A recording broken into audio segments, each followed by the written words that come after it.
horror story. The blinds were drawn, but a sliver of streetlight always seemed to slice through the gap, illuminating a corner of my bedroom. That night, it caught something else, something that wasn't supposed to be there. A faint shadow pressed against the window pane, perfectly still. My breath hitched. It wasn't the wind, wasn't a branch. It was a shape, undeniably human, and in the sheer, bone-chilling terror of that moment, I knew exactly who it was. My heart hammered against my ribs, a frantic drum against the silence, telling me I was no longer safe, that the line had been crossed, and that someone I once considered benign was now a predator peering into my sanctuary. It was just a shadow, but it felt like a scream. Have you ever felt truly secure in your own routine, in the predictable rhythm of your neighborhood, the kind of security that wraps around you like a warm blanket, making the mundane feel sacred? My daily walks through the tree-lined streets of Willow Creek were exactly that, a ritual of peace, a quiet communion with the familiar faces and predictable patterns of my suburban haven, until they won. This is the kind of story that makes you check your locks twice before going to bed. So, before the story truly begins, take a moment to like the video and subscribe, but only if you genuinely enjoy what I do here. And tell me, where are you listening from, and what time is it for you right now? Now, turn off the lights if you dare. Ignore the noises your house makes in the silence, and let's find out together what truly hides in the darkness. My life in Willow Creek had always been defined by a certain quiet predictability, a rhythm that was both comforting and reassuring. It was a relatively new development, maybe 15 years old, but the streets were already shaded by mature maples and oaks, their branches forming verdant tunnels in the summer and fiery canopies in the autumn. The houses, mostly two-story colonials and craftsman-style homes, were neatly kept, each with its own manicured lawn, and a carefully chosen porch swing or flower box contributing to the overall sense of domestic tranquility. My job as a freelance web designer afforded me the luxury of a flexible schedule, which meant my mornings often began with a long, unhurried walk. It wasn't just exercise. It was a meditation, a silent appraisal of the world outside my four walls before I retreated into the digital realm. The crisp morning air, the chirping of unseen birds, the scent of dew on freshly mown grass, these were the small anchors that grounded me. I cherished these solitary moments, finding a profound sense of peace within their predictable cadence. Therefore, when I first noticed the old man, he was simply another benign feature of this landscape. He lived a few blocks down from me, nestled on a corner lot with an impeccably maintained rose garden that was the envy of the entire street. His house was a charming, slightly older home, a bungalow with a wide, inviting porch, painted a soft sage green. I often saw him sitting there, usually in a rocking chair, sometimes reading a newspaper, other times just silently observing the street. He was an older gentleman, probably in his late 70s or early 80s, with a wispy halo of white hair and deep-set eyes that from a distance seemed to hold a lifetime of stories. Most days he'd offer a gentle nod or a small, almost shy wave as I passed, and I'd return the gesture, a pleasant, unspoken acknowledgement of neighborhood camaraderie. We were simply two inhabitants of Willow Creek, going about our routines, sharing a transient moment of sun and silence. This was the extent of our interaction for months, perhaps even a year. He was just Mr. Henderson, or so I assumed, a friendly old fixture. But as the seasons turned, a subtle shift began to prickle at the edge of my awareness, a faint dissonance in the otherwise harmonious symphony of my mornings. It wasn't anything dramatic, nothing you could point to and say, there, that's when it started. It was more like a shift in air pressure, an almost imperceptible change in the atmosphere. The old man, I noticed, was always there, always. No matter how early I set out, or if I decided to change my route slightly, he seemed to be on his porch. This was strange, perhaps, but not inherently threatening. Some people are creatures of habit, I reasoned. Perhaps his morning ritual simply coincided perfectly with mine. Therefore, I dismissed it, chalking it up to a coincidence, or my own heightened awareness of my surroundings.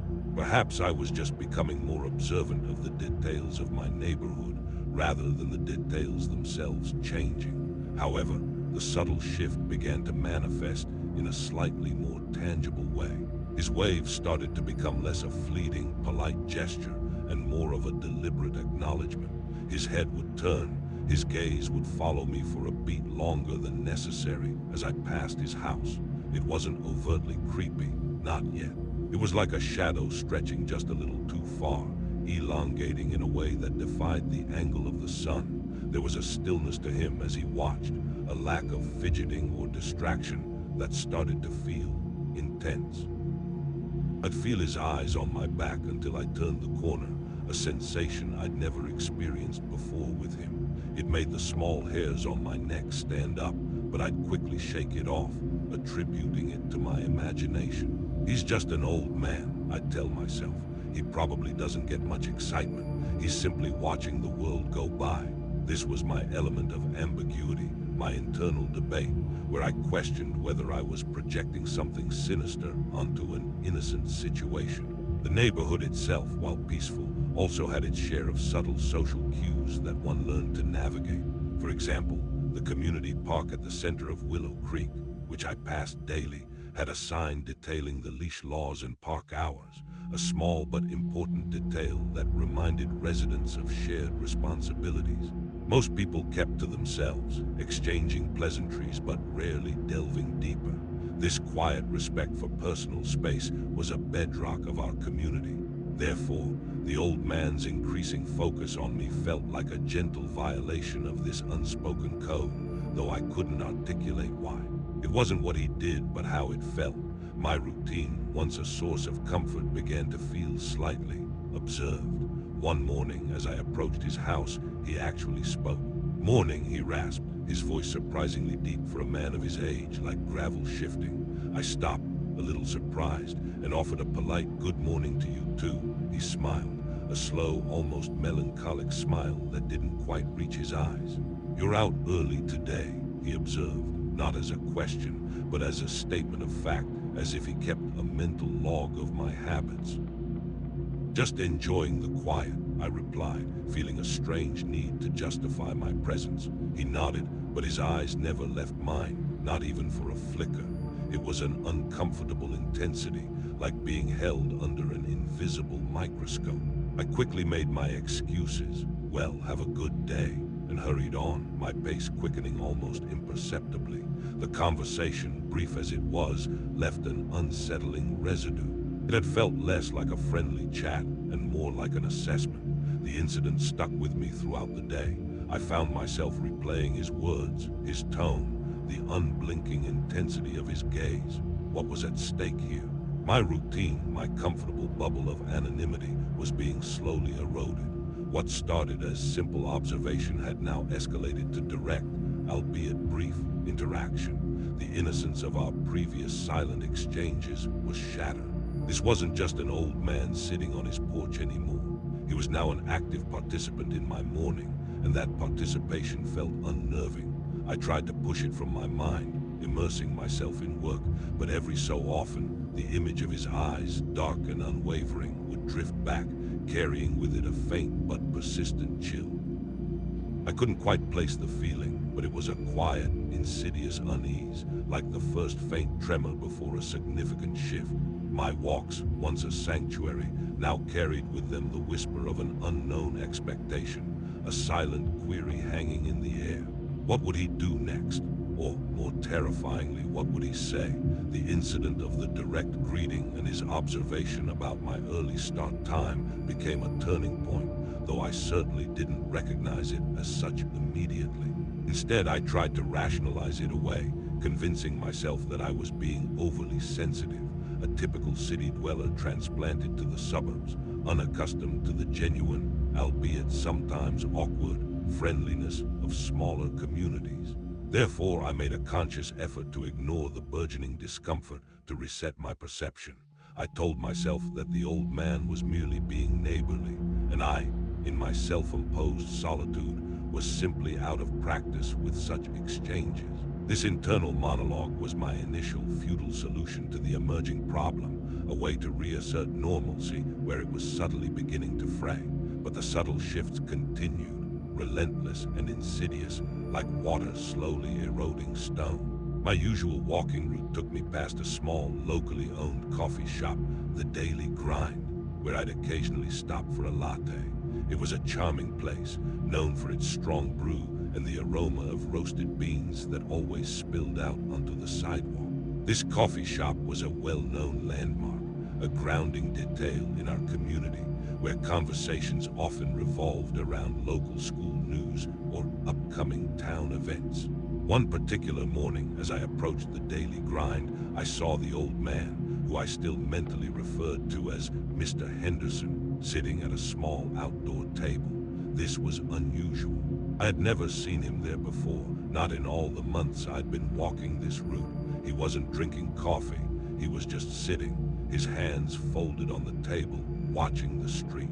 As I walked past, he lifted his hand in a wave, not the shy, almost apologetic wave from before, but a more assured, almost expectant gesture.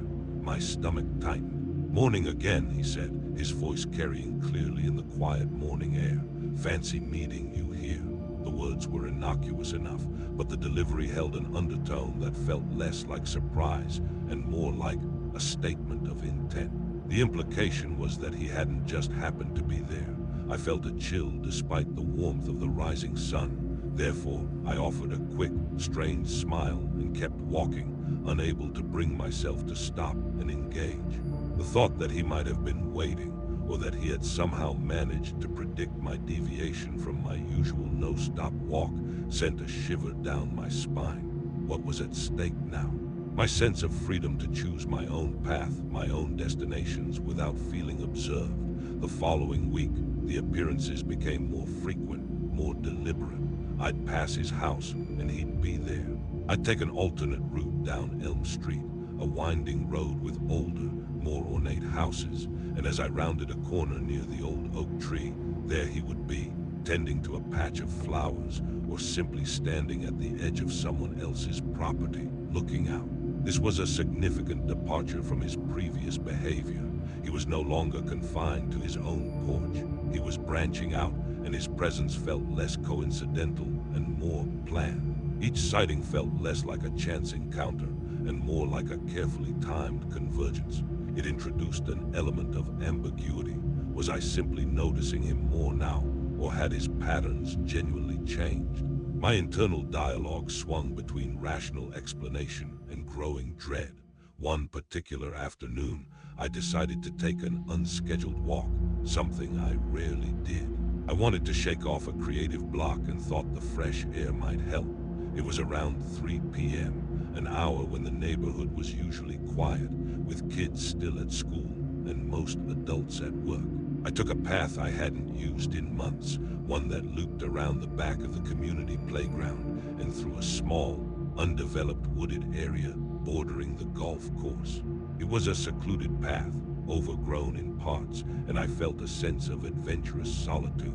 As I emerged from the dense foliage onto a less traveled residential street, I saw him. He was walking slowly on the opposite side of the road, his back to me, but his pace suggested he was heading in the same general direction I was. He wasn't anywhere near his house, nor was he near the Daily Grind. He was just there, in a part of the neighborhood where he had no apparent reason to be. This was the foreshadowing detail, a seemingly random event that, in retrospect, signaled a deeper pattern. My heart pounded a little harder in my chest. This couldn't be a coincidence anymore. The sheer improbability of it, the way he seemed to materialize wherever I strayed from my routine, began to chip away at my composure. I ducked back behind the trees, my breath catching in my throat, waiting until he was out of sight before cautiously continuing my walk, now shadowed by a nascent, chilling fear. The quiet solitude I had sought had been utterly shattered. I no longer felt adventurously alone. I felt exposed, hunted. The problem was clear. My movements were being tracked. My initial solution, to rationalize and dismiss, was failing spectacularly. The next few days were a blur of heightened anxiety. Every time I left the house, I'd scan the street, expecting to see him. Sometimes he was there, sometimes he wasn't, but even his absence became a source of dread. Was he watching from a window? Was he somewhere else, waiting for me to walk into his line of sight? The uncertainty was almost worse than the direct sightings. It was a constant low hum of fear in the background of my thoughts. I began to actively alter my routines. I'd vary my walking times, sometimes heading out before dawn, other times waiting until dusk. I tried new routes, sometimes even driving to a different park miles away just to feel truly unobserved. Therefore, my comfortable, predictable life was rapidly being replaced by a landscape of evasion and apprehension. One morning, after having skipped my walk for 2 days, I decided to venture out, desperate for some semblance of my old routine. I chose a route that wound through several cul-de-sacs, hoping the labyrinthine streets would offer me anonymity. As I turned onto Maplewood Drive, I saw him. He was standing near a mailbox, ostensibly checking it, though I knew that wasn't his house. When he saw me, a slow, knowing smile spread across his face, a smile that didn't reach his eyes but seemed to convey a silent message. A message that said, "I found you." It was then, in that moment, seeing the unblinking intensity of his gaze and the unnerving certainty of his posture, that the full weight of the situation truly crashed down on me. This wasn't a friendly old man. This was something else entirely. My walks, once a source of peace, had transformed into a game of cat and mouse, one I was clearly losing. What was at stake was no longer just my comfort, but my feeling of personal sovereignty, the basic human right to move through the world unmolested. He wasn't just observing me. He was learning my habits, anticipating my moves, and subtly, terrifyingly, asserting his dominance over my personal space. The fear wasn't explicit, but it was a cold, quiet dread that settled deep in my bones. The insidious smile he offered me on Maplewood Drive, after my futile attempts at evasion, felt like a direct challenge, a confirmation that my efforts to escape his surveillance were useless. My comfortable bubble of anonymity had not merely frayed, it had burst, leaving me exposed and vulnerable. Therefore, the problem was no longer just his presence. It was his awareness of my attempts to avoid him, which seemed to fuel his persistence rather than deter it. My initial solution of rationalization and dismissal had morphed into desperate evasion, and that too was proving ineffective. The stakes had been raised. My peace of mind, my sense of personal autonomy, and the very sanctuary of my daily routine were under siege. My once cherished morning walks became fraught with anxiety. Each step was accompanied by a subtle tremor of fear, a constant scanning of my surroundings. I found myself adopting unnatural behaviors, crossing the street abruptly, ducking behind parked cars, even pretending to be engrossed in my phone to avoid making eye contact. This was a significant departure from my usual calm demeanor, a clear indication of how deeply his presence was affecting me. The neighborhood, once a comforting expanse, now felt like a cage, its familiar landmarks transformed into potential traps. Even the sound of a distant car engine or the rustle of leaves could send a jolt of adrenaline through me, my senses on high alert. This constant hypervigilance was draining, turning simple errands into nerve-wracking excursions. The psychological toll began to mount. I started questioning my own perceptions, an element of ambiguity that gnawed at me. Was I overreacting? Was he truly following me? Or was I merely caught in a spiral of paranoia, seeing him where he genuinely happened to be? I'd replay specific encounters, scrutinizing every detail, his expression, the direction he was facing, the exact timing. Yet each reevaluation only reinforced the unnerving pattern. The sheer frequency and the unlikely locations of his appearances defied mere coincidence. For example, Willow Creek has a very distinct community layout, with several small, interconnected parks and green spaces. One such green space, a narrow strip of land behind the library, was rarely used except by dog walkers. It certainly wasn't on the way to the post office or the grocery store. Yet I saw him there one afternoon, sitting on a bench, facing the direction of my usual route home, exactly when I would have been passing if I hadn't decided to take an alternative. This was a critical piece of evidence against my own self-doubt, a moment where the rational excuses crumbled. My walks had become an elaborate dance of avoidance, a futile attempt to reclaim a freedom that felt irrevocably lost. Therefore, I stopped walking entirely for a few days, hoping that an absence from my usual haunts would break the pattern, perhaps convince him that I had moved on or changed my habits altogether. This was my next perceived solution, to remove myself from the game board entirely, but the silence that followed was not a relief. It was an even deeper, more profound terror.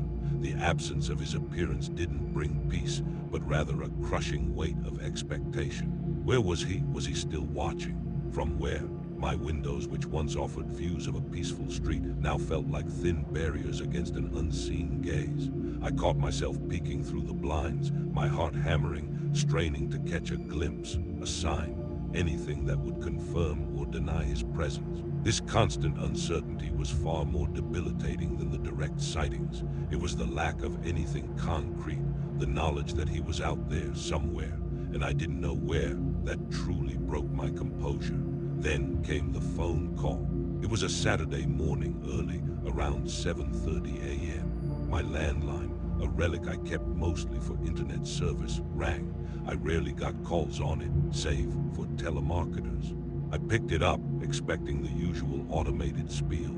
Instead, there was silence, a deep, heavy silence that stretched for several unnerving seconds.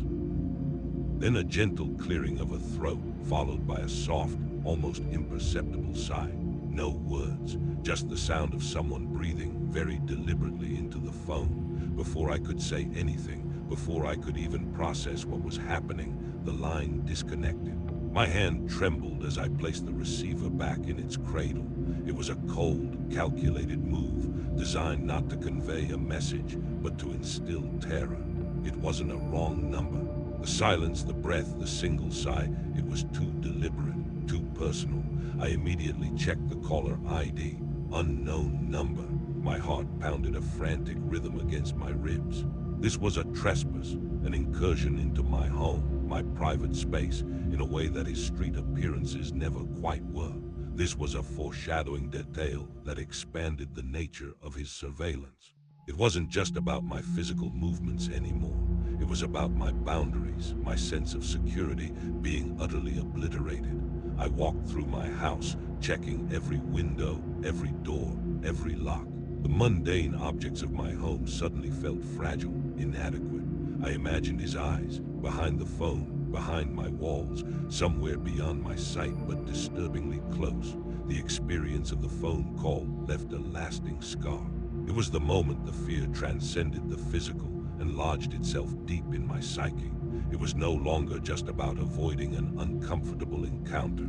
It was about an invisible threat that could reach me anywhere, even within the supposed sanctuary of my own home. I started to notice small things, a gate ajar that I swore I'd latched, a garden gnome slightly askew on my porch. My mind, now a prisoner of paranoia, immediately connected these trivial anomalies to him. Was he testing my locks? Was he leaving subtle signs of his proximity just to let me know he was always there, always watching? The ambiguity was torturous. I couldn't prove anything, but I couldn't dismiss it either. My solution of avoiding walks had only escalated the problem. His reach, I now understood, extended beyond the pavement. So what was the next move? What could I do against a threat that was so elusive, yet so pervasive? The stakes were no longer just my comfort, but my right to feel safe, truly safe, in my own skin, in my own home. The feeling was a gnawing, visceral dread, a constant, low-grade hum of anxiety that permeated every waking moment. My mind raced through scenarios, each more terrifying than the last, culminating in the chilling realization that my once peaceful life in Willow Creek was now a constant, terrifying performance for an audience of one. The ominous phone call and the unsettling, almost imperceptible disturbances around my home plunged me deeper into a state of acute paranoia. The comfort of Willow Creek, once a shield, now felt like a thin veil, easily pierced. Therefore, my prior attempts at rationalization and evasion had been superseded by a desperate need for understanding, and more importantly, for some form of deterrence. The problem had escalated beyond mere observation to a feeling of active psychological torment, a relentless chipping away at my mental fortress. What was truly at stake now was my sanity. I began to keep a meticulous mental log of every detail, no matter how small. The time a delivery truck passed, the specific song a neighbor was humming. These grounding details, once overlooked, were now weapons in my desperate attempt to find patterns, to find a way to predict or interrupt his movements. I started to check my security cameras obsessively, replaying footage frame by frame, squinting at shadows, convinced that I would find definitive proof of his lurking presence. Yet he was always just out of frame, or obscured by foliage, or simply not there when I expected him to be. This constant vigilance became exhausting, a self-imposed prison of suspicion. The silence of the nights, once peaceful, now hummed with imagined threats. Every creak of the house, every rustle outside was amplified, sending jolts of fear through me. My sleep became fragmented, haunted by dreams where I was perpetually searching for something I couldn't quite see, or running from a figure whose face was always just beyond recognition. I found myself waking up in a cold sweat, my heart racing, convinced I'd heard a sound at the window or felt a presence in the room. This inability to rest, to find sanctuary even in sleep, was a testament to the depth of the psychological impact. The exhaustion only fed the paranoia, creating a vicious cycle. One afternoon, I was working at my desk, which faced the street. My window was partially obscured by sheer curtains, allowing light in but offering a degree of privacy. As I typed, I caught a flicker of movement at the edge of my vision. I froze, my fingers hovering over the keyboard. Slowly, cautiously, I edged closer to the window, peering through a gap in the curtains.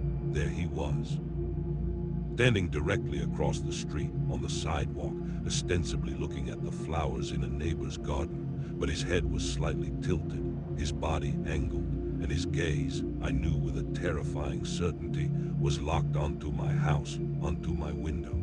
He wasn't subtle anymore. He was making his presence known, a silent, chilling declaration. My blood ran cold. This wasn't merely a coincidence or a passing glance. This was a deliberate act of intimidation, a direct assertion of his omnipresence. I stayed hidden, watching him, my breath held captive in my lungs. He stood there for what felt like an eternity, perhaps 5 minutes, perhaps 10. He never moved, never fidgeted, just stood, a statue of menace. Then slowly, almost ritualistically, he turned and walked away, disappearing around the corner. The air in my office suddenly felt heavy, suffocating, as if all the oxygen had been sucked out of the room. This was the moment the shadow truly solidified, becoming an unmistakable, tangible threat.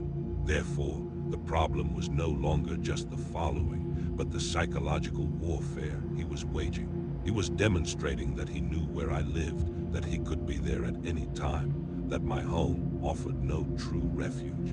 My previous solutions of rationalization, evasion, and even withdrawal had all failed. I had to confront this, or risk losing myself entirely to the fear.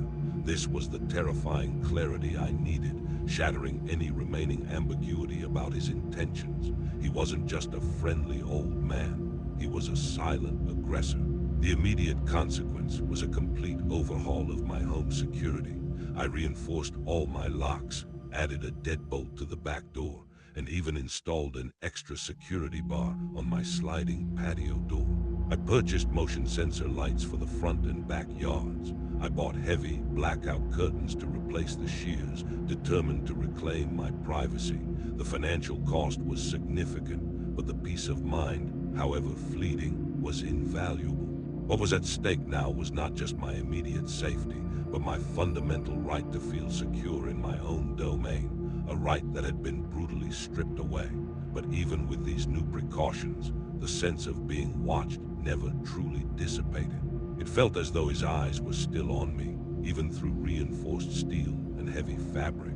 I found myself checking the locks multiple times before bed, peering through tiny gaps in the curtains, unable to shake the feeling that he was still there, a silent sentinel in the dark.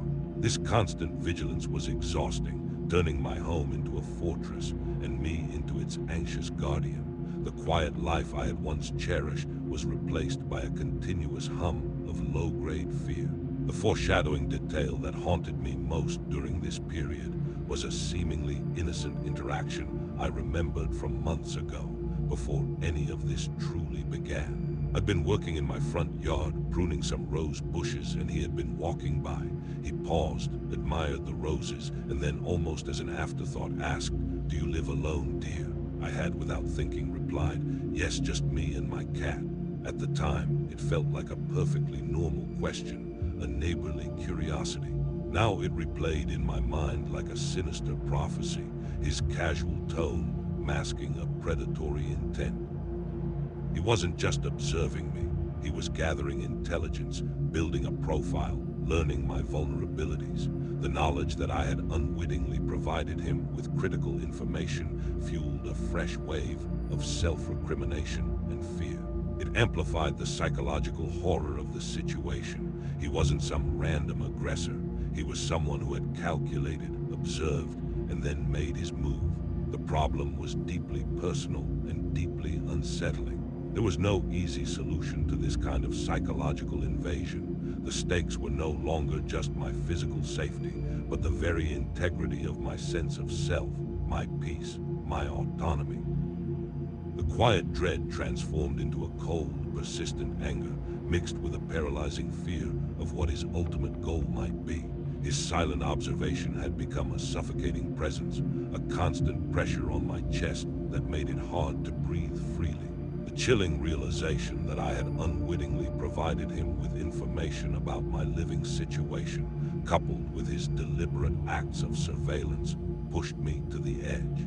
The reinforcement of my home security, while physically reassuring, did little to stem the tide of overwhelming psychological dread. Therefore, the problem had evolved beyond mere discomfort or even fear. It was now a direct assault on my sense of agency and safety, compelling me towards a confrontation, or at least a definitive action, to reclaim control. The stakes were nothing less than my right to feel secure in my own home and my own life. I spent days formulating a plan, running through various scenarios in my head. Reporting him to the police felt premature. What could I tell them? An old man waves at me too much and looked at my house. Without concrete proof of a crime, I knew it would be dismissed as paranoia or a misunderstanding. This was the element of ambiguity that kept me trapped. The threat was palpable, but just intangible enough to be dismissed by outside authorities. I couldn't articulate the gut-wrenching dread in a way that would translate into official action, so I knew, with a sinking certainty, that I had to handle it myself. My solution began to crystallize around a single, terrifying idea. A direct but cautious confrontation. I needed to send a clear message that I knew what he was doing and that it was unacceptable. I resolved to wait for him, to be the observer instead of the observed, and to address him directly on neutral territory. This was my attempt to regain some semblance of power, to shift the dynamic.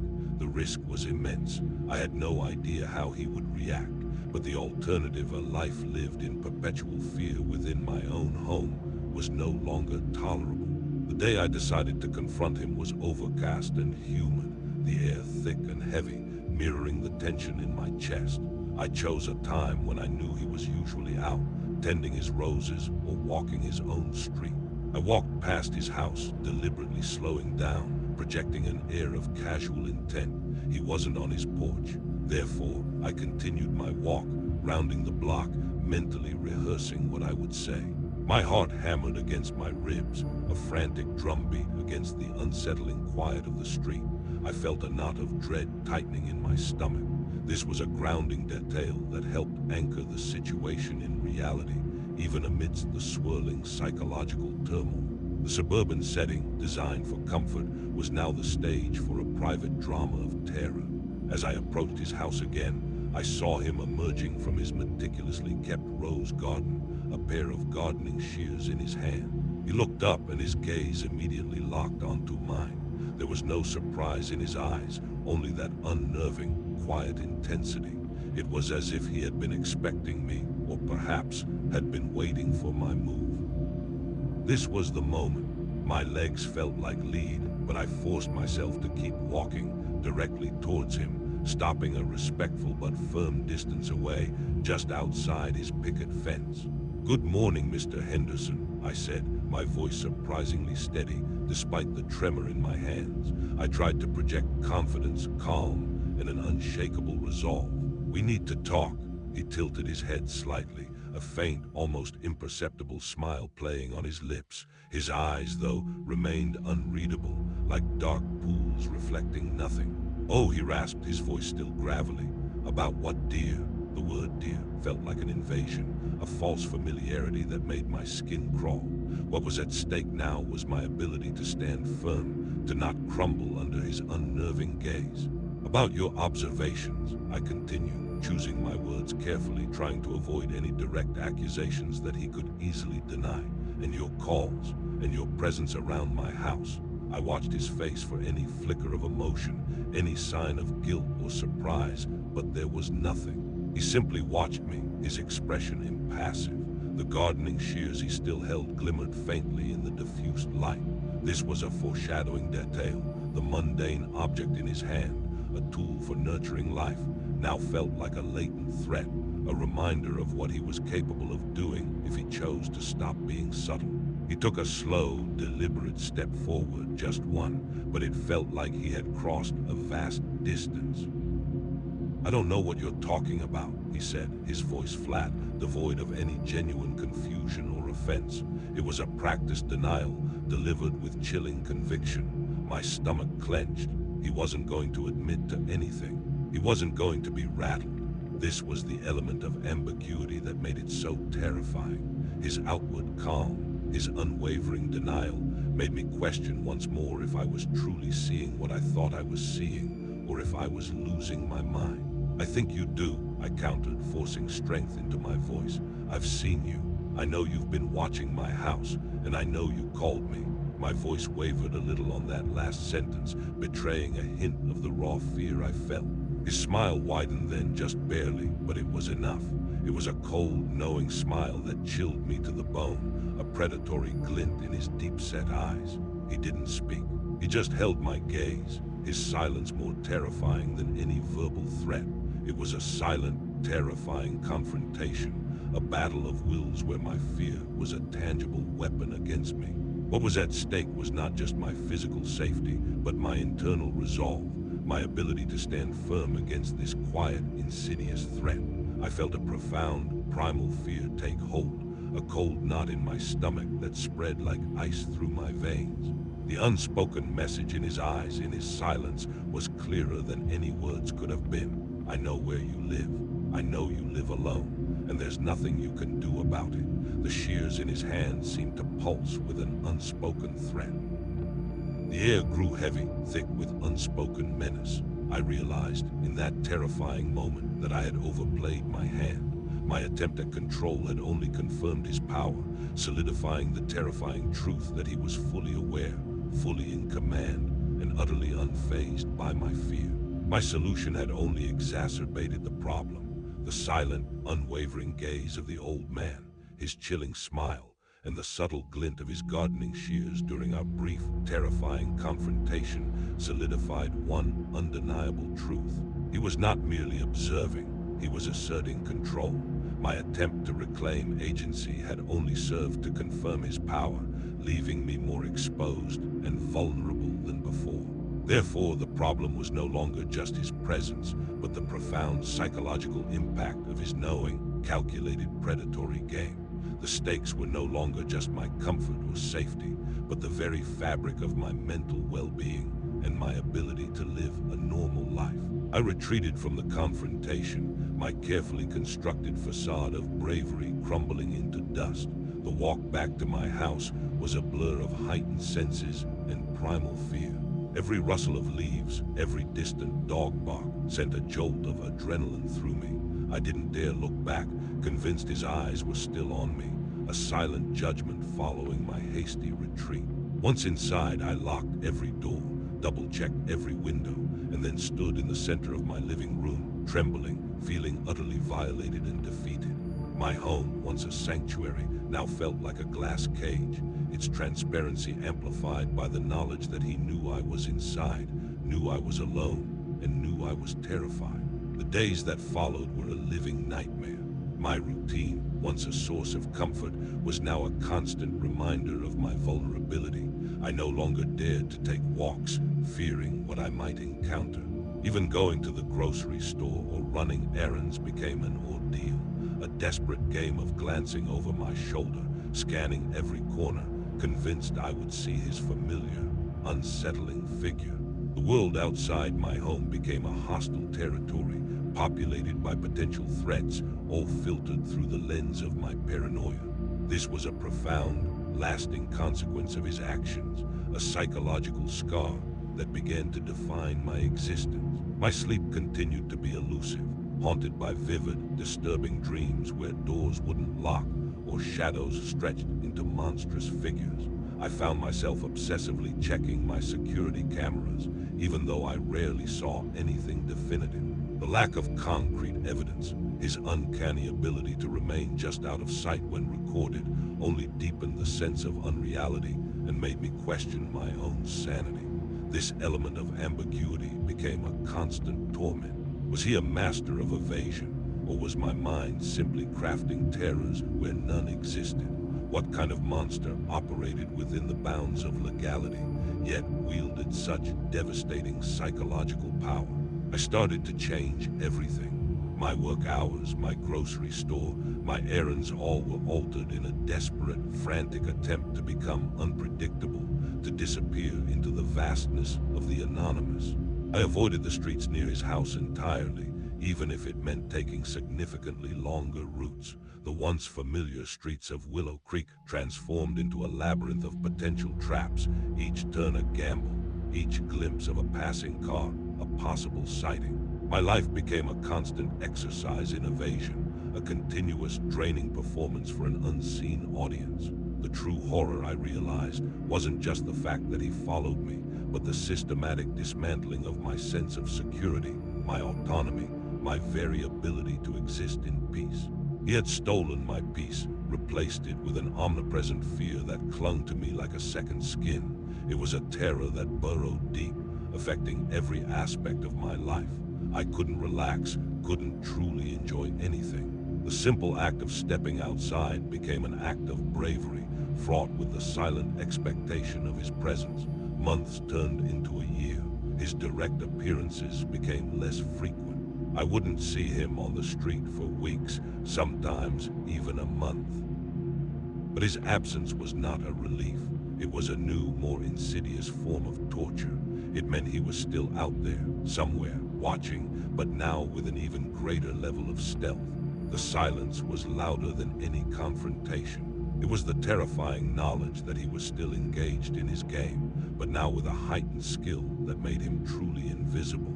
The foreshadowing detail that now held the most chilling resonance was his initial, gentle observation. "You're out early today." It had seemed so harmless, so innocuous. Now it was a testament to his meticulous surveillance, to the depth of his dedication to tracking my movements. It was the first thread of a web he had been weaving around me slowly, patiently, until I was completely ensnared. I moved away from Willow Creek eventually. It wasn't a choice I made lightly. It was a desperate flight. I packed up my life, sold my house at a loss, and relocated to a city hundreds of miles away, hoping that distance would finally sever the invisible tether that bound me to him. Starting over was hard, reestablishing a sense of normalcy in a new, unfamiliar environment. I chose an apartment building with multiple security measures, located in a bustling, impersonal part of the city, craving the anonymity that Willow Creek had so cruelly denied me. But the scars remain. Even now, years later, I still check my locks multiple times before bed. I still scan crowds, my eyes searching for that particular wispy halo of white hair, that unsettlingly intense gaze. Every unexpected phone call, every shadow that dances at the edge of my vision sends a jolt of fear through me. The world is no longer a safe place. It's a stage where I'm always performing, always vigilant, always wondering if he's still out there, if he ever truly stopped. The fear is a permanent resident in my psyche, a chilling reminder that some terrors don't end with a clear resolution, but linger, a silent, pervasive dread. The true horror is not what he did, but what he made me become. A person forever looking over her shoulder, forever unable to escape the feeling of watchful eyes. It has been years since I left Willow Creek, since I last saw the old man, or even thought I saw him. But the passage of time offers no true amnesty from the kind of psychological invasion I endured. The quiet terror of those months, the relentless gnawing anxiety, it didn't just vanish when I changed addresses. It became part of me, woven into the very fabric of my being. I navigate the world now with a heightened sense of awareness, a constant, low-level hum of suspicion that never truly dissipates. Every new face, every unexpected glance, every unfamiliar car parked on my street, they all carry the ghost of that old man, the chilling echo of his silent, unblinking gaze. I find myself dissecting everyday interactions, searching for hidden meanings, for the subtle shifts that might betray a lurking menace. My new home, a small apartment nestled in a dense urban landscape, offers a different kind of anonymity, a shield of indifference that I crave. Yet even here in the midst of bustling humanity, I sometimes feel isolated, exposed. The memory of his smile, that cold, knowing curve of his lips, still surfaces in the quiet moments, a stark reminder that some threats are not physical, but existential. They don't leave bruises or broken bones. They leave indelible marks on your soul, scars that ache in the silence. I often wonder what became of him. Did he find a new target? Did he simply stop? Or is he still there in Willow Creek, a benign old man on a porch, waiting for another unsuspecting soul to walk past? The ambiguity is part of the torment. There's no closure, no definitive answer, only the lingering question that hangs in the air, a whisper in the dark. Is he still watching? And the more unsettling thought, will I ever truly be safe again? Or has my sense of security been permanently shattered, replaced by an eternal vigilance? Tell me, what are your theories? Have you ever felt that unsettling shift, that creeping certainty that you're being watched? Share your experiences, your thoughts in the comments below.